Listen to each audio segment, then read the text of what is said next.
wabarakatuh. Hadirin anu dihormatkeun, puji syukur karena Allah Subhanahu wa taala anu parantos paparin kesehatan ka urang sadaya. Shalawat sareng salam mugi tercurah ka Nabi Muhammad SAW. Dina kesempatan ieu abdi bade nyaraoskeun kegunaan gaul bebas jeung dampakna gaul bebas nyaeta hubungan antara lalaki jeung awewe anu ngelewattina norma agama, contohna pacaran, seks bebas jeung narkoba. Dampak negatifna tina antara hamil luar nikah, penyakit seksual, kekerasan jeung depresi, rusakna masa depan.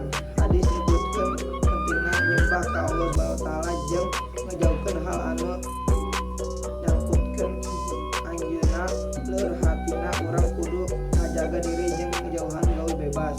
Salaku generasi ngora hayu urang kuatkeun iman, doakeun ka keluarga jeung milih lingkungan anu positif. Hatur nuhun. Wassalamualaikum warahmatullahi wabarakatuh.